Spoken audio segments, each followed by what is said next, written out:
Yo, what's up? Today I'm going to be talking about what I have learned from starting fitness coaching. And I currently have 5 clients on right now. It's like basically friends and family that I'm coaching for free just for me to get experience and for me to get started in the field of training, of online training specifically. And I just want to go over some of the things I've learned, and maybe if you guys are starting online coaching, fitness coaching, this video will help you because I'm not even there yet. So I thought it would be good if you guys get perspective from someone that is just started, that really has not at all. I haven't seen $0 from this at all. But yeah, I first started about a month ago in August. I think it was around August 15th. It was with my cousin Jimmy. That was my first client. That was my first client. He is about two. He started around 228. Fuck. He started about 228, and now he is 217. No, 215 actually. Yep. So that is pretty good for just a month, and I think it has been working very good. And this is all without me going in person to like actually work out with him. So I think that's pretty good. I never thought I would be able to do that. I thought you would have to at least be there with them at least some of the times. But majority of what it is with coaching is just really accountability, because anyone could search up workouts, diets, nutrition hacks, stuff like that, sleep stuff, but it's literally all accountability. That is what's missing for most people.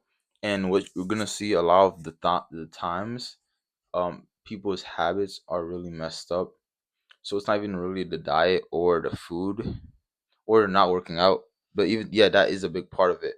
But another thing is their daily habits, like what they're not telling you, like what if they're doing alcohol, if they're sleeping late, if they're waking up at 3 p.m., if they're sleeping but getting like 3 hours of sleep, so they need to go to sleep earlier. But usually it's a lot of things, little things that they're not telling you, especially when it comes to diet too. I've noticed people before you start with them, they're gonna tell you, "Oh, I eat pretty clean around half of the week," but when you actually ask them to take pictures of the food and send it to you, you see, no, it's really not that at all. Like barely something healthy. Another thing I wanted to add is that people take around like most people take around like 2 3 weeks to start actually changing. Like most of them, when I started, I have 5 now. I started them around like 2 weeks ago. They just started getting like into it. One of them, not the rest of the three. No, actually two of them. But yeah, most people, it takes them like a couple weeks of actually consistency of someone being on their butt, because they're not used to that, because they don't do that for themselves. They've never had someone do that for them and consistently. They don't, if someone's struggling with weight loss or like trying to improve their body but they keep stopping, they've never had someone in their life be consistent. They've never really seen that, and so they will get used to it, but it does take time. It takes a couple weeks for them to actually like start taking it serious. And by start taking it serious, I mean like for them to like asking questions on their own, start actually tracking, basically for it to become a habit, the eating healthy and working out part. But it does take time. It does really take time. You just gotta stay on their butts, be accountable, hold them accountable, and have them track their progress too. Another cool thing I've done, I don't know if anyone's ever done this before, but I don't use Trainerize or anything. I literally just have their personal numbers. I'm not saying you have to do that, but I think it adds a more personal touch. And because I already know them. But I think that's a really good addition, because if I tried to put them on an app right now, they would not. Maybe my first client, Jimmy, because he's been doing this for a month consistently, but the other ones, heck no. There's no way. Because you gotta think about it. An application on your phone like adds a different layer of like something they gotta overcome to like actually work out. You know what I mean? Because it's like another application. It's like for a gym to work out, you know. But if you just if I just have their number, it's literally right there. It's like they're checking their messages. Oh, I gotta go work out. Oh, I gotta go eat healthy. Oh, I gotta do this. You know what I mean? It's not like something they gotta go out of their way to get. And I think that was a really good decision. Let me know if you guys agree or not. Another thing I do, I haven't seen anyone do. Maybe correct me if I'm wrong. But I have them send me pictures of their food every day, all the food that they eat. I've stopped doing this with Jimmy because, as I said, he's the first client. He has more experience, so I transfer him to a calorie tracking app, and then he sends me that log at the end of each day.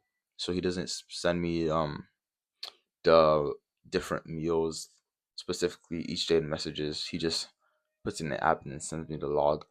But for the rest, the other four, I have them send me everything they eat, and this keeps them really accountable because not only do you see what they eat, and then you can sort of track it a little bit, but not obviously it's not going to be crazy accurate, but you just want to get a good start of them actually tracking their food. And most people have never tracked their food any time in their lives. No way. So you got to get them in that habit. And when they do start tracking their food, they see what you see what how much they're eating, if it's unhealthy or not, and they see, which is the most important part, because they have to open up their phone, take a picture of the food, make sure it's good, and then send it to you. So that takes a lot. So they're literally, because most of the times people make unhealthy decisions, not really processing that is bad for them. But what the picture does is it makes them really think about it. Even though if they still eat it, they take the picture and they're like, oh, I know I'm not supposed to eat this. And it says it's this much calories. Oh, wow. But now they know. Now they're not ignorant. They're not ignorant. They can't use that excuse anymore that oh they didn't know, because now they know, and everything they choose to do is up to them. Another thing, you gotta really balance the workouts out. A lot of them say that they want to lose weight, they want to be looking slim.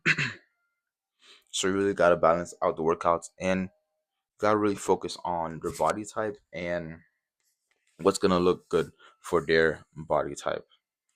Another thing I learned with my first client, Jimmy, is that people do not get enough protein in. You gotta constantly remind them, get protein in, get protein in.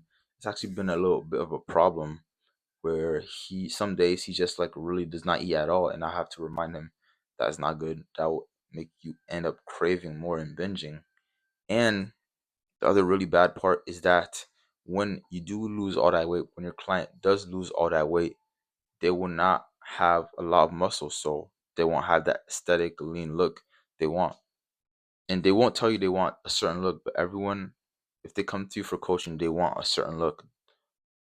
Girls, guys, everyone, want a certain look in their head, and no one wants to be just flat, skinny with no muscle. Okay, guys. So these are some of the things I've learned, and I've only been doing this for a month.